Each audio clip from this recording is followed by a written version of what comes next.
सच है, जीवन में कोई किसी का नहीं है। आज भी भारत में लाखों ऐसे घर हैं जिनके घर पर ठीक से उजाला नहीं होता,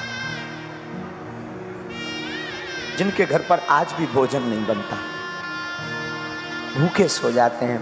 त्योहार आता है तो आज भी ऐसे ही सो जाते हैं। हमने अपनी जिंदगी में बड़ा करीब से देखा, अपनों को परायों को बड़ा करीब से, बहुत नजदीक से देखा।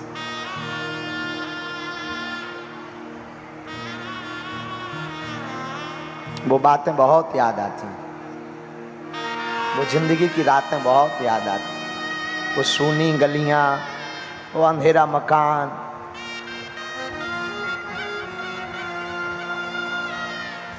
बड़े याद आते। जब हम अपने बचपन काल में जहां रहते थे,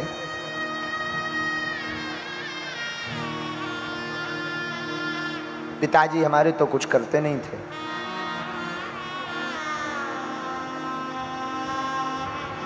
आठ साल तक हमने अपने गांव में भिक्षा मांग करके पेट पाला है। 8 वर्ष तक। और आज भी हमें याद है, भूला नहीं है।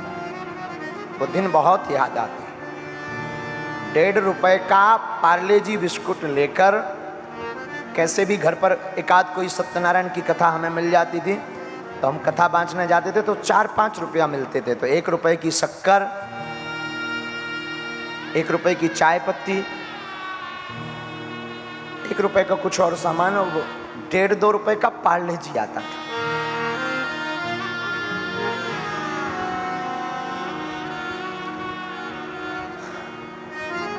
लाते थे हम, भाई और बहन, छोटी हमारी बहन, खाते थे तीनों बैठकर, क्योंकि कई बार आटा तो होता नहीं था घर पर, भोजन तो बनते नहीं थे। लेकिन हमारी माँ ने एक चीज बड़ी अद्भुत सिखाई हमें। हमारी माँ कहती थी, बेटा तुम भले ही भूखे हो, भले ही गरीब हो, पर घर से तुम जब भी निकलना मुस्कुराते हुए निकलना, सिर्फ मुस्कुराना।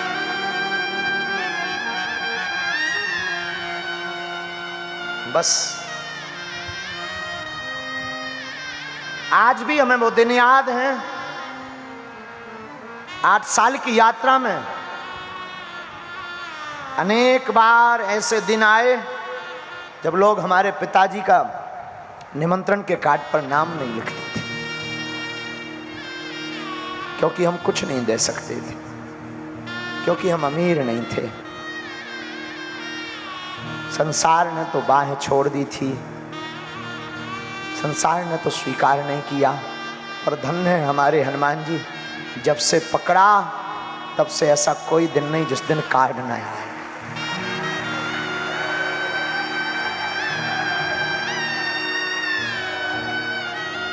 बालाजी करें किसी के दिन जिंदगी में वो दिन ना आए जो हमने अपनी जिंदगी में बहुत भोगे हैं।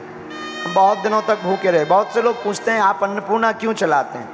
हमारे अन्नपूर्णा का चलाने का सिर्फ शौक यही है कि हमने जो भूख सही है वो किसी और को ना सहना पड़े।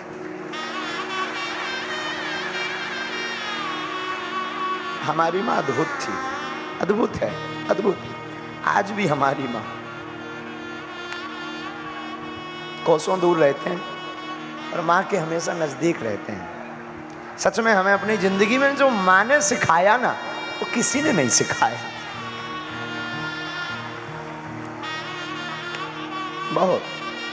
आज भी कई बार, अभी भी हम कई बार बहुत थक जाते हैं, बहुत श्रम हो जाता, शरीर में बहुत थकावट हो जाती, बहुत बताते नहीं लोगों को, पर ऐसे ही बहुत श्रम हो जाता। आज भी हम गांव के गांव में रहते पर माँ को मिलने नहीं जा पाते। और हमारी माँ आज भी 1.5 किलोमीटर पैदल धूप में चलकर आती है, पैदल। और आज भी वो जब भी नजदीक आती है पूरी थकावट मिट जाती है। नाम है तो बदनाम भी होते रहते हैं, बीच बीच में कई बार बड़े बड़े संकट आते हैं। तो गुरुजी तो हमारे मार्गदर्शक हैं ही हैं, बालाजी तो हमारे साथ ही हैं, तो गम नहीं रहता, हमेशा मुस्कुराते रहते, जो होगा देखा जाएगा। पर हमसे कोई पूछे कि दूसरा बल आपका क्या है संसार में, हम संसार में बहुत अमीर लोग हमारे चेला हैं, बहुत बड़े बड़े आदमी हमारे चेला हैं, पर हम उनको अपना बल नहीं मानते। दूसरा बल अगर हमसे कोई पूछता है तो वो हमारी माँ है। हमारी माँ जब भी आती, एक तो वो कुछ देखती नहीं, और अगर कभी टीवी में बड़ी न्यूज़ें चल जावे, कोई बड़ा हम उपद्रव बोल दें, कोई ऐसा बयान दे दें, तब माँ देखे भी तो माँ के शब्द बहुत ऊंचे होते थे, बेटा चिंता मत करो, विपत्ति तो भगवान राम पर भी आई, लेकिन उन्होंने भी मुस्कुरा कर सही, तू चिंता मत करना, मैं हूं।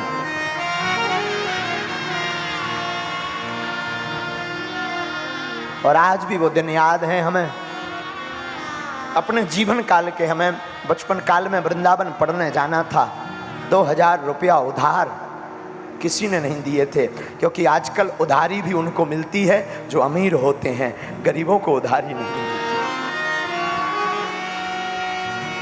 वृंदावन नहीं जा पाए, पढ़ नहीं पाए, भागवत नहीं पढ़ पाए, ब्रजवास नहीं मिल पाया, लेकिन शायद हमारे हनुमान जी को और कुछ मजा थी और कोई मौज थी। हनुमान जी ने ऐसी लीला की कि वृंदावन तो नहीं जा पाए, पर भागवत करने लगे और ब्रज का वास जरूर मिलने लगा।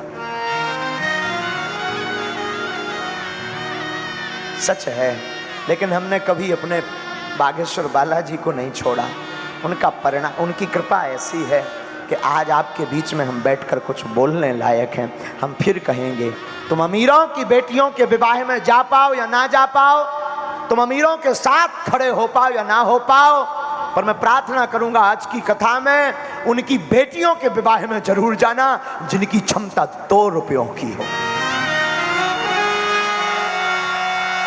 क्योंकि अमीरों को तो लाखों लोग होते हैं, लाखों रुपए के महंगे महंगे गिफ्ट देने वाले, लाखों लोग साफा बांधकर अपने रुपयों का खर्च करके बेटी के विवाह में पहुंच जाते, पर गरीब के घर की बेटी में कोई नहीं पहुंच पाता। तुम उसके साथ खड़े होना जिसका कोई ना हो। अगर जीवन में कुछ बड़ा बनना है तो, और ये हम कोई तुम्हें पुराण या उपदेश या कोई दार्शनिक बात नहीं बता रहे हैं, हम अपने जीवन का निज अनुभव बता रहे हैं कि हम आज भी एक घड़ी पद वाले को या अमीर वाले को इग्नोर कर देते हैं, पर आज भी एक घड़ी हमसे वो आत्मा कभी दूर नहीं होती जिसका कोई नहीं होता।